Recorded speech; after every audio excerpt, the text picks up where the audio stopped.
Bonjour à tous, aujourd'hui on termine donc le cours de géographie sur la deuxième partie. On va s'intéresser à ce que signifie la métropolisation. Alors vous savez, on l'a vu précédemment, on sait que plus de 80% des Français vivent dans des grandes aires urbaines. Vous avez eu l'occasion de vous intéresser, vous, à l'aire urbaine de Lyon. Donc on sait que 80% des Français vivent dans ces grandes aires urbaines. Il faut savoir que le territoire français est touché par un phénomène qu'on appelle le phénomène de métropolisation. C'est quoi la métropolisation?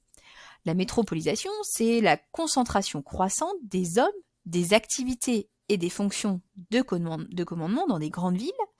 Et ces grandes villes, elles sont elles-mêmes reliées entre elles par ce qu'on appelle des réseaux.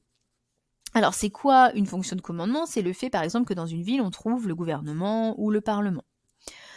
Donc, si on observe la carte de la France, on va donc avoir l'aire urbaine de Paris, qui va regrouper 12,4 millions d'habitants, et qui compte pour 20% de la croissance démographique totale de la France. Donc si vous regardez une carte, vous allez donc avoir Paris qui va forcément être représenté avec un cercle beaucoup plus gros que les autres petits cercles. Et donc Paris va donc concentrer l'essentiel des activités. Donc elle est 6 fois plus grande que celle de Lyon que vous avez pu utiliser dans l'étude de cas et que vous avez pu voir. Elle est donc très influente. Elle va concentrer toutes les fonctions de commandement politique. On trouve évidemment le gouvernement, on trouve le Parlement, mais également économique, c'est le premier quartier des affaires d'Europe, avec la défense. C'est aussi une fonction culturelle, puisqu'on a une forte concentration des musées, de spectacles, etc. Et c'est un carrefour de tous les moyens de transport, c'est-à-dire que vous avez des routes, des aéroports, des trains qui vous mènent finalement aux grandes villes de l'Union européenne.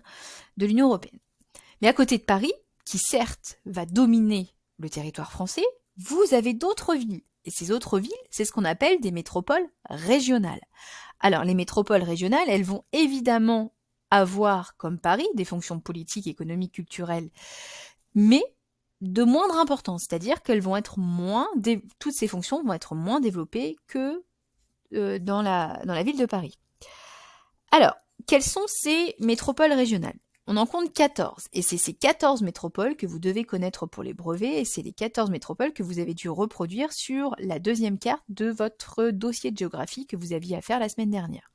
Je vous en donne quelques exemples. Vous devez savoir situer Rouen, Rennes, Nantes, Bordeaux, Montpellier, Aix-Marseille, Nice, Lyon, Strasbourg, etc., etc. Donc si je fais le bilan de ce que je viens de vous dire, on a donc un réseau urbain français qui est très déséquilibré par le poids très important de Paris, mais qu'à côté de Paris, il y a d'autres métropoles qui sont elles-mêmes des métropoles régionales qui sont elles-mêmes très peuplées.